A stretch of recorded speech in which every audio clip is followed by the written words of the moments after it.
बचपन से यही बताया गया होगा कि शिव जी का न आदि है और न ही अंत, अर्थात भगवान शिव न ही जन्मे हैं और न ही कभी मृत्यु को प्राप्त होंगे। पर शायद ये सच नहीं है, क्योंकि विष्णु पुराण और शिव पुराण में शिव जी की उत्पत्ति को लेकर बातें बताई गई हैं। यहाँ तक कि श्रीमद् देवी महापुराण में शिव जी के माता और पिता का भी वर्णन मिलता है। तो आखिर कौन है शिव जी के माता और पिता? कुछ लोगों का यह मानना है कि ब्रह्मा ही शिव जी के पिता हैं, क्योंकि विष्णु पुराण की एक कथा के अनुसार शिव जी का एकमात्र बाल रूप है, जिसे हम रुद्र के नाम से जानते हैं, और माना जाता है कि रुद्र के पिता स्वयं ब्रह्मा हैं।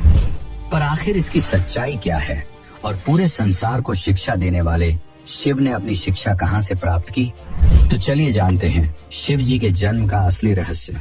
लेकिन उससे पहले वीडियो को लाइक करके कमेंट में हर हर महादेव जरूर लिखें। शिव पुराण के अनुसार शिव जी अजन्मे हैं, यानी कि उनका जन्म नहीं हुआ है, और वे स्वयंभू हैं, यानी कि खुद से ही उत्पन्न हुए हैं। क्या इसका मतलब यह है कि शिव जी के न तो माता हैं और न ही पिता? लेकिन विष्णु पुराण में तो कुछ और ही लिखा मिलता है, जिसके अनुसार विष्णु जी के नाभि से निकले कमल से ब्रह्मा जी की उत्पत्ति हुई और उनके माथे के तेज से शिव की उत्पत्ति हुई, जिसके कारण शिव जी को ज्यादातर समय ध्यान मुद्रा में दिखाया जाता है। लेकिन शिव पुराण में तो इसका उल्टा लिखा मिलता है, जिसके अनुसार एक बार जब शिव जी अपने घुटनों को मल रहे थे तो उनके घुटनों के मैल से श्री हरि विष्णु की उत्पत्ति हुई।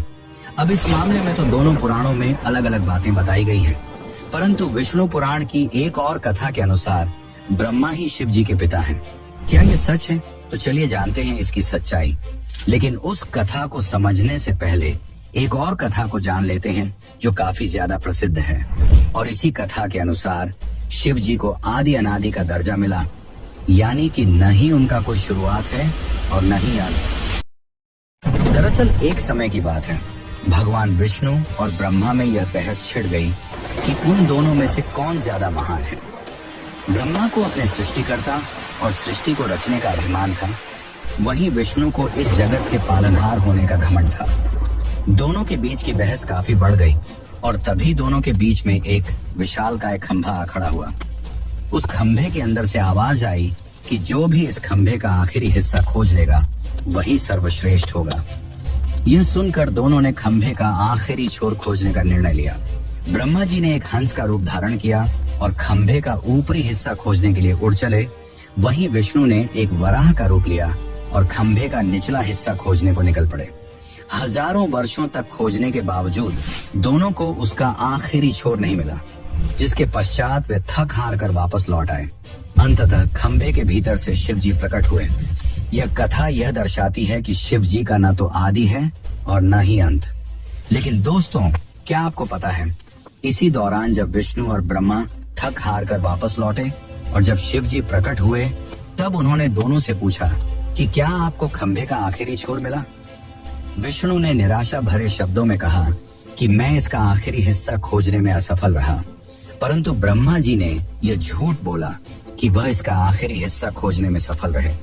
ये बात सुनकर शिव जी काफी क्रोधित हुए और ब्रह्मा को श्राप दिया कि आज से पृथ्वी लोक पर तुम्हारी कोई पूजा नहीं करेगा, जिसके कारण आज भी ब्रह्मा जी का न तो ज्यादा कोई मंदिर है और न ही उन्हें पूजा जाता है। वैसे दोस्तों, इसके पीछे एक और कथा है जो भगवान ब्रह्मा और उनकी पुत्री से जुड़ा हुआ है, पर हम उसकी बात किसी और वीडियो में करेंगे। अभी हम ये जान लेते हैं कि क्यों शिव जी को ब्रह्मा का पुत्र बताया जाता है, आखिर इसके पीछे क्या सच्चाई है। तो चलिए अब इस कथा को भी जानते हैं। विष्णु पुराण के अनुसार सृष्टि के प्रारंभिक काल में जब सब कुछ यानी कि पूरा ब्रह्मांड जलमग्न था, न कोई देवता, न दानव और न ही कोई जीव जंतु, तब केवल श्री हरि विष्णु ही क्षीर सागर पर शेषनाग पर विश्राम कर रहे थे और उनकी नाभि से निकले कमल से ब्रह्मा जी की उत्पत्ति हुई। इसके पश्चात ब्रह्मा जी और विष्णु जी इस सृष्टि की उत्पत्ति और रचना को लेकर बातें करने लगे। इसी दौरान शिवजी भी वहां प्रकट हुए। जब शिवजी वहां प्रकट हुए तब ब्रह्मा ने उन्हें पहचानने से इनकार कर दिया, जिससे शिव रूठ गए और वहां से चले गए। तब विष्णु ने ब्रह्मा को दिव्य दृष्टि प्रदान की, जिसके पश्चात ब्रह्मा जी को अपनी गलती का एहसास हुआ। तब ब्रह्मा जी ने शिव जी से माफी मांगी और उनसे यह वरदान मांगा कि वे उनके पुत्र रूप में जन्म लें। शिव जी ने ब्रह्मा की प्रार्थना स्वीकार की और उन्हें आशीर्वाद दिया कि वे उनके पुत्र रूप में जन्म लेंगे।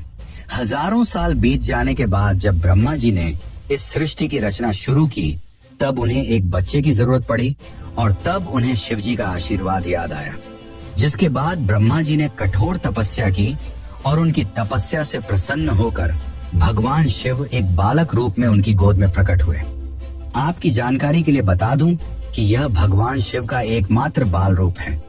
दरअसल जब शिव जी बाल रूप में प्रकट हुए तो काफी ज्यादा रोने लगे और जब ब्रह्मा जी ने उनके रोने का कारण पूछा तो उन्होंने बड़ी ही मासूमियत से कहा कि वे इसलिए रो रहे हैं क्योंकि उनका कोई नाम नहीं है। तब ब्रह्मा जी ने उन्हें रुद्र नाम दिया, जिसका अर्थ होता है रोने वाला। परंतु इसके बावजूद भी शिव जी शांत नहीं हुए क्योंकि उन्हें यह नाम पसंद नहीं आया।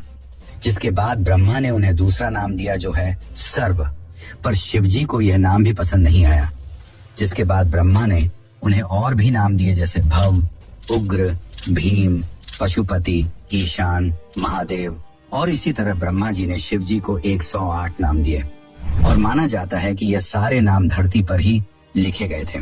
पर दोस्तों, शिव जी के जन्म की असली सच्चाई तो अभी तक हमने नहीं जानी। तो चलिए अब हम जानते हैं शिव के जन्म की असली कहानी। आखिर कौन है उनके माता पिता। लेकिन उससे पहले आपसे एक विनती है कि अगर आपको यह वीडियो अच्छी लग रही है तो इसे अपने दोस्तों, रिश्तेदारों और अन्य शिव भक्तों को जरूर शेयर करें और कमेंट में लिखें हर हर महादेव। श्रीमद् देवी भागवत पुराण में शिव जी के माता पिता और उनके जन्म की बातें बताई गई हैं।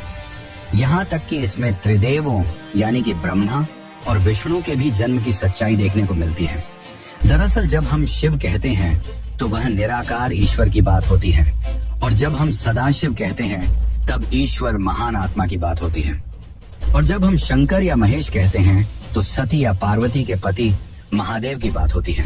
बस बहुत से भक्त यह भेद नहीं कर पाते और सभी को समान मानते हैं।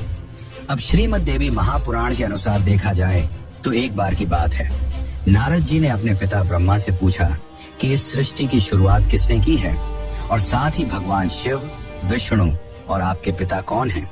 तब ब्रह्मा ने उत्तर देते हुए कहा कि प्रकृति रूपी माँ दुर्गा और काल सदाशिव ही उनके माता पिता हैं और उन्होंने ही त्रिदेवों यानी कि ब्रह्मा, विष्णु और शिव की रचना की है।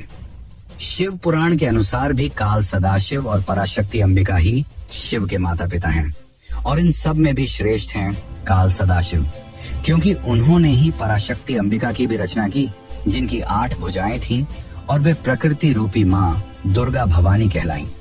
बहुत प्राचीन समय की बात है, जब कुछ भी नहीं था, न आकाश, न धरती, न जीवन। उस समय केवल एक ही शक्ति थी, काल स्वरूप सदाशिव। वही आदि परमेश्वर हैं जिनसे सब कुछ उत्पन्न हुआ। सदाशिव के भीतर ही शक्ति रूप में दुर्गा भी विद्यमान थी। दोनों मिलकर काशी के आनंदवन में विचरण कर रहे थे। एक दिन दोनों के मन में यह विचार आया कि अब इस ब्रह्मांड में कुछ और प्राणियों की रचना की जानी चाहिए ताकि इस सृष्टि का विस्तार हो सके। उन्होंने सोचा कि किसी और पुरुष को पैदा किया जाए जो इस सृष्टि की जिम्मेदारी उठाए ताकि वे दोनों स्वयं निर्वाण की अवस्था में जा सकें, यानी मोक्ष में लीन होकर ध्यान और शांति में स्थित हो सके। इसी उद्देश्य से सदाशिव ने अपने बाएं अंग से भगवान विष्णु को प्रकट किया। इसका मतलब यह है कि उन्होंने अपने शरीर के एक हिस्से से विष्णु को जन्म दिया। इसके बाद सदाशिव और दुर्गा ने एक और सृजन की योजना बनाई और वह था ब्रह्मा जी का जन्म। इस बार उन्होंने अपने दाएं अंग से ब्रह्मा को उत्पन्न किया और तुरंत ही विष्णु की नाभि से निकले कमल के फूल पर उन्हें बैठा दिया। वही कमल ब्रह्मा जी का आसन बना। अब जब ब्रह्मा जी उस कमल से उत्पन्न हुए तो उन्होंने सृष्टि निर्माण का कार्य अपने हाथ में लिया। लेकिन एक समय ऐसा आया जब ब्रह्मा और विष्णु के बीच यह विवाद हो गया कि उन दोनों में कौन श्रेष्ठ है, कौन सर्वोच्च है। दोनों की लड़ाई बढ़ने लगी।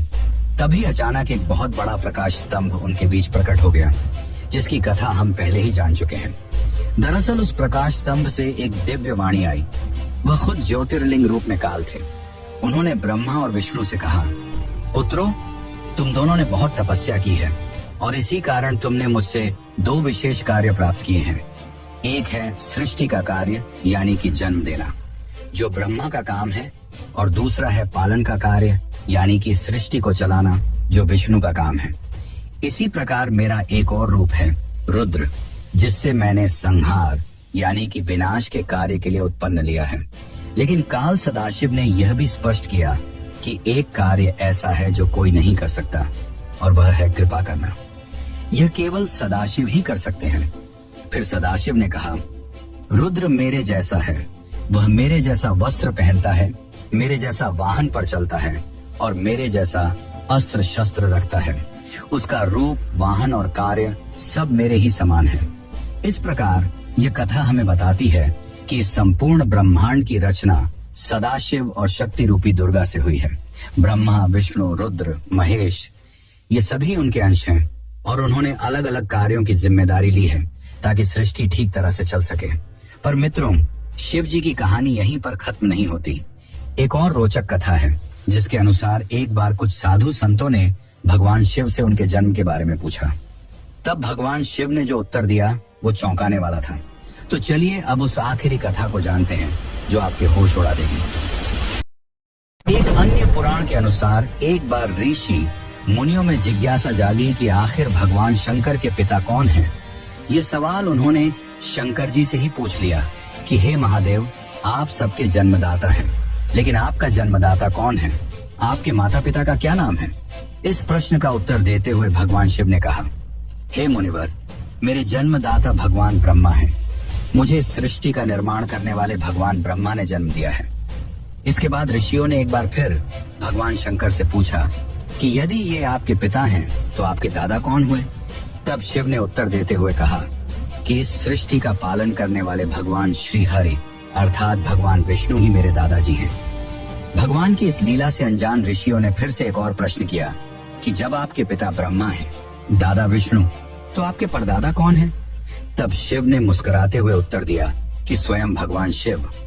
इसके बाद ऋषि मुनि समझ गए कि शिव जी से बढ़कर न कोई है न कोई होगा। वैसे दोस्तों, क्या आपको पता है कि भगवान शिव को उनके आभूषण कहाँ से मिले?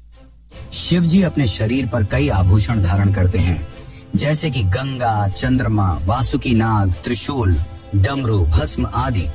आखिर उन्हें ये सारे आभूषण और शस्त्र कहाँ से मिले? और क्या है नंदी का रहस्य जो आपको भी हैरान कर देगा? और अगर आप भी इन रहस्यों को जानना चाहते हैं तो हमें कमेंट में जरूर बताइए, जिससे मैं इसके लिए एक अलग से वीडियो बना सकूं। लेकिन इस कथा का तात्पर्य केवल यही है कि शिव जी आदि अनादि हैं, वही अंत हैं और वही शुरुआत है। वे सृष्टि के जन्म के पहले भी थे और सृष्टि के विनाश के बाद भी रहेंगे। शिव जो काल से भी परे हैं, जो श्मशानवासी हैं, जिन्हें मृत्यु का भय नहीं, जो मोह से भी परे हैं। लेकिन एक समय ऐसा क्या हुआ कि पूरी सृष्टि का संतुलन बिगड़ गया। शिव एक आम आदमी की तरह दुख में रोने लगे। उन्हें दुख था अपनी अर्धांगिनी सती की मृत्यु का। परंतु ऐसा क्या हुआ कि सती ने अपना देह त्याग दिया?